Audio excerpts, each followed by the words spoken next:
Hello everyone, Professor Kurzlik here. I just wanted to talk a little bit more about neoliberalism and some of the critiques against neoliberalism. And part of the critiques, part of the frustration with neoliberalism is this idea that there is a race to the bottom. Maybe something we've heard before, maybe something you've heard before. This idea of a race to the bottom. So let's just spend a few minutes thinking about what that means. So when we think about globalization, we can start with globalization and international trade and think of it that way. So this is one of the critiques or one of the criticisms that is leveraged against globalization, neoliberalism, is that it creates this race to the bottom. So let's think about what that means. So maybe images of post-industrial Detroit or Pittsburgh or Gary, Indiana come to mind. This idea of steel mills leaving, this idea of industry leaving, the car industry leaving Detroit and moving abroad. And then when we think about why would a company move abroad? Why would a company move to China or Vietnam or somewhere else in Southeast Asia? And we know it's oftentimes because of cost. It's cheaper to produce elsewhere than in, say, Gary, Indiana, although there's still a U.S. steel plant in Gary. But it's cheaper abroad than it is in the U.S. oftentimes. So the car industry really went through this issue where it's just expensive to build cars, manufacture cars in the United States. So companies move abroad. And so then where do they choose to go to? They maybe go to where there's less regulation. And you might say, okay, well, that means we shouldn't have regulation. But then when we think about, okay, well, what does that actually mean? What do we mean by regulation? Maybe it's the plant, the factory has to not pollute as much. Maybe it can't just dump its waste into the local river. That is government regulation. And that does, in a country like the US, that does add an additional burden. But maybe a company is shopping around looking where it can have the best regulatory environment. Not that it wants to necessarily dump pollutants in the water. That's a pretty extreme example. But we get the idea about what that means for regulatory environments. Companies are looking for a friendlier regulatory environment.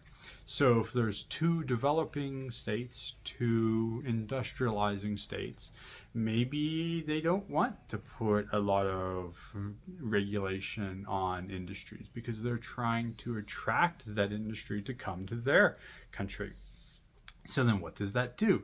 It creates a situation where the two countries are competing against each other to see who can have better regulatory environment for that company to come. And so this idea of a race to the bottom is that it's actually pushing the regulatory environment, the wages, the workers' safety regulations down to see who can attract those industries better. So we see it with regulatory environments. We can also see this with wages. So maybe one country doesn't want high wages. Maybe the government passes public policy to keep wages low because they're trying to attract those industries to come to their country. And one thing that they can say is, hey, we have a good regulatory environment and our labor is pretty cheap. So come to our country, build your plants in our country. We have cheap labor. And that opens up a whole different discussion, but for this idea of this race to the bottom, we see it with the regulatory environment, we see it with wages. Suppressing, keeping wages low, because that will, in theory, attract businesses to come. Well, what does that mean for the workers? it can be argued that then workers are missing out because their wages are low. Again, there's a whole debate there about, are workers better off in a factory that even if it doesn't pay very much? Well, what's the alternative? A separate debate, but just thinking about this idea of a race to the bottom. We see it with the regulatory environment. We see it with wages. So countries competing against each other, trying to attract capital investment, trying to attract industrial investment. We kind of see this in states as well. States trying to attract businesses, trying to attract businesses from other states.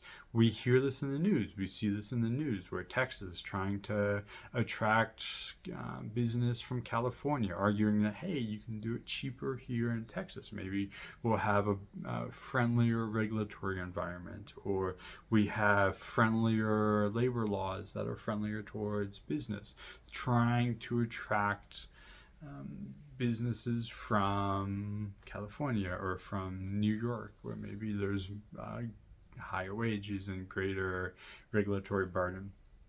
We see this with right-to-work states, where it's argued that a right-to-work state, which means the union can't force people to pay union dues. So what does that mean? It means that maybe you don't join the union. Well, states that have right-to-work states that have that policy, maybe they can argue to companies, hey, come to our state, labor might be cheaper. So we can see this as a globalization issue, as a neoliberal issue, but we can also see it domestically if we're looking at American politics. We can see that states compete against each other. Okay, so I just wanted to do this quick introduction to the race to the bottom.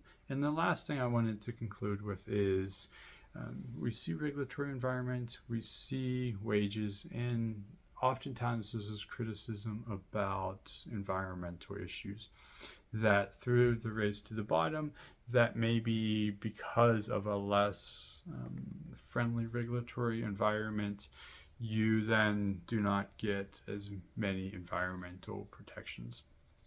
So one criticism that you can encounter, that you will encounter against globalization, is its impact on the environment. Is globalization bad for the environment? And rooted and built into that is this debate and this argument that some have, that through this race to the bottom, environmental protection takes a backseat to attracting capital, to attracting industry. So thank you for watching.